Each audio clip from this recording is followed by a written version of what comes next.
Hai, apa kabar para sweet dreamers? Semoga kalian baik-baik saja. Tak lupa kita berdoa semoga kalian diberikan rejeki yang melimpah. Amin.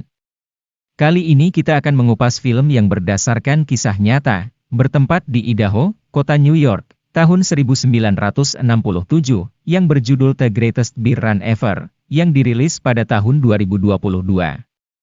Ya udah, langsung aja kita ke alur ceritanya. Duduknya dinyamanin, lupakan utang ke warung, dan cikidot. Ada seorang pemuda yang hobinya minum minuman keras. Ia merupakan beban keluarga yang selama ini pengangguran. Ia mirip-mirip kayak kita lah. Pria ini bernama John Donohue, atau teman-teman memanggilnya Chiki. Suatu hari saat Chiki masih tidur padahal udah siang, ia dibangunkan oleh bapaknya untuk pergi gereja. Chiki terlihat baca koran sambil seruput secangkir kopi, dan sesaat kedengeran udah mau udahan acara di gereja, ia segera masuk ke gereja itu. Setelah bubar ia bersalaman dengan sang pendeta. Dan begitulah yang dilakukan Chiki tiap waktunya. Ketika Chiki dan keluarganya sedang makan, tiba-tiba kakaknya Chiki yaitu Christine datang membawa kabar, bahwa Johnny Knopp, temannya Chiki telah meninggal di medan peperangan di Vietnam.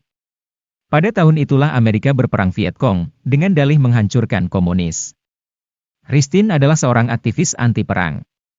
Di kedai minuman, kolonel yang mantan tentara sekaligus sebagai bartender, dan merangkap sebagai owner kedai itu, bersama pelanggannya sedang melihat tayangan berita di TV. Chiki dan teman-teman setongkrongan juga sedang membicarakan temannya yang meninggal itu. Chiki merasa sedih karena Johnny merupakan teman baiknya.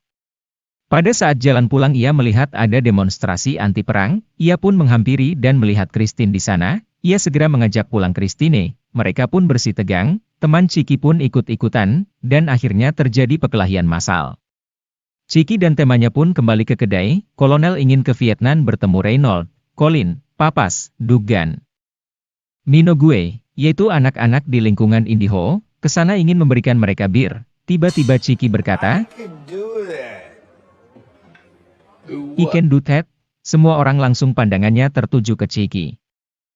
Mereka sangka Chiki hanya main-main, tapi Chiki serius berkata itu. Kolonel pun membawakan tas berisi bir yang akan dibagikan ke teman-teman mereka di sana. Rumor rencana keberangkatan Chiki ke Vietnam pun tersebar luas. Banyak para tetangga yang nitip untuk diberikan kepada anaknya di medan peperangan. Chiki pun kaget. Sudah kepalang tanggung, ia pun segera mencari tumpangan ke Vietnam. Ia pun diterima menjadi awak kapal, dan akhirnya ia berangkat. Kapal pun telah sampai ke Saigon. Chiki meminta izin kepada nahkoda, dan ia pun diberi izin 3 hari. Jika dalam 3 hari tidak ada maka kapal akan berangkat. Chiki pun menyetujui itu. Chiki pun turun dari kapal. Pertama ia tanyakan Tommy Colin di MP-127, kepada tentara di pelabuhan dan mereka mengenalnya, dan bersedia mengantarkan Chiki. Misi pertama berhasil, Chiki bertemu dengan Colin, mereka bersenang-senang, tidak lupa Colin dan teman-temannya dibagi bir oleh Chiki. Tiba-tiba atasannya datang, dan menanyakan kenapa Chiki berada di sana. Dan Chiki pun menjawab sejujurnya. Mendengar perkataan Chiki yang tidak masuk di akal, atasannya pun menyangka Chiki adalah CIA, dan membiarkannya, lalu ia pergi.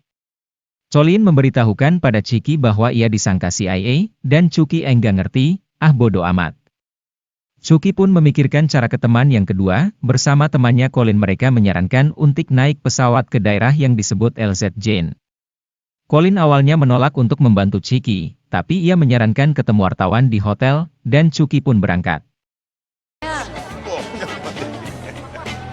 Di perjalanan ia dibantu oleh polisi lokal, yang selalu menanyakan Oklahoma. Polisi itu bernama Hue. Sesampainya di bar hotel, Chiki langsung duduk dan menanyakan wartawan pada bartender. Chiki berdebat soal acara berita di TV dengan seseorang.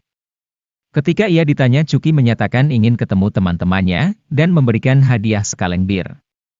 Para wartawan di sana termangu, mereka tidak bisa membantu nih. Karena yang diizinkan hanya pihak militer. Chiki jadi teringat CIA, yang ia disangkakan oleh atasannya Colin. Dan ia pun ke bandara, kali aja ada pesawat yang ke LZJ. Dan benar saja ia disangka CIA oleh tentara bandara, dan pesawat ke LZJ pun berangkat. Sesampainya di bandara, Chiki langsung turun dari pesawat, dan langsung disambut oleh Letnan Habersau, dan dijamu oleh letnan itu. Yang menyangka kalau Chiki seorang intelijen CIA. Dan helikopter yang menuju LZJ pun tiba, Chiki langsung berangkat naik helikopter itu, dan tibalah di sana. Misi kedua adalah mencari Rick Dugan. Kepala batalion itu pun menanyakan siapa Anda? Dan kembali ia menjawab jujur. Hanya orang sipil ingin bertemu temannya. Kepala batalion itu pun menyuruh anak buahnya menghubungi Rick. Dan walau dalam situasi perang, Rick datang menemuinya itu.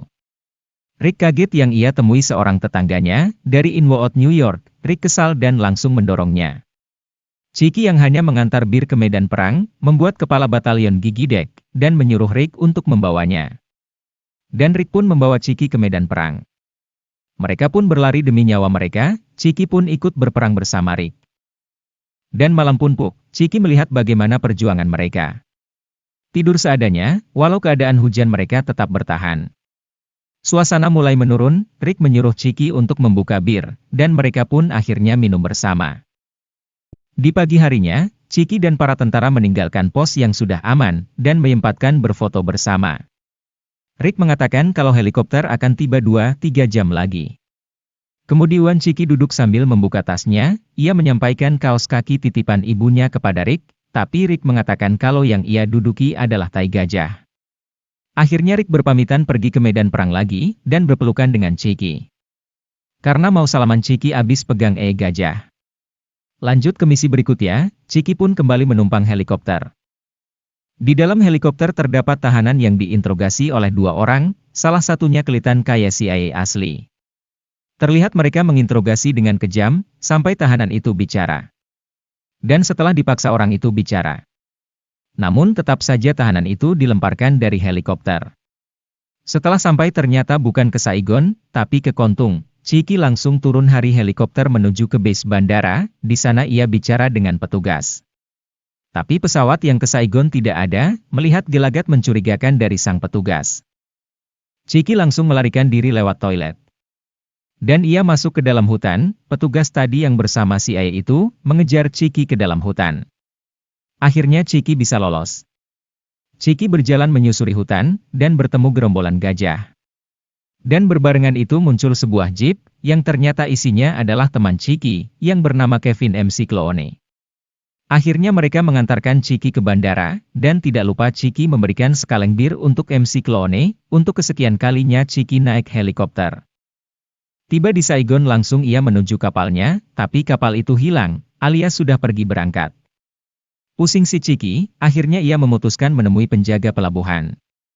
Memasuki medan tempur lebih mudah daripada keluarnya, kata penjaga pelabuhan sambil mengusirnya. Chiki pun berjalan menuju kedutaan besar Amerika. Di jalan dia bertemu kembali dengan si Oklahoma, sambil mengantarkan ke kedutaan, Hui meminta alamat Chiki. Katanya ia akan ke Oklahoma setelah perang berakhir.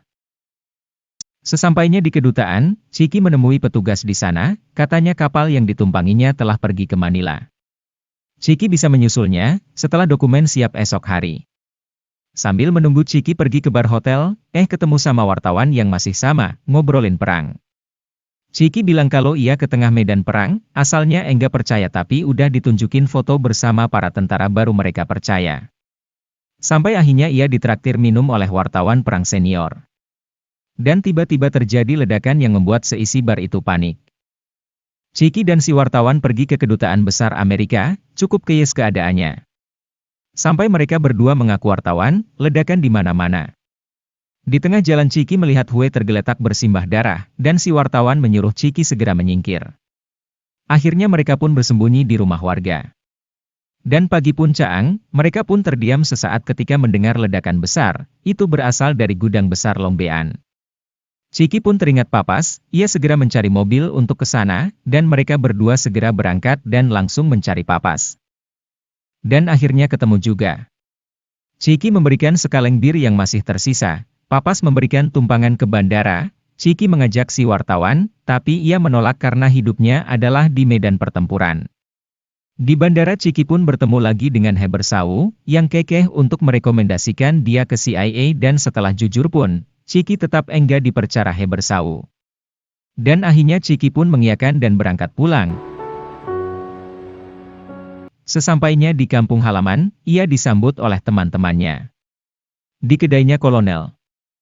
Ia menceritakan kengerian Perang Vietnam, dan tidak merekomendasikan teman-temannya untuk pergi ke sana.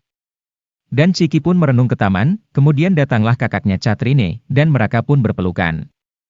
Selesai, kisah nyata yang begitu menyentuh hati. Tidak ada yang menginginkan peperangan. Oke deh lur, jangan lupa subscribe dan like video ini. Yuk dadah, yuk bye-bye.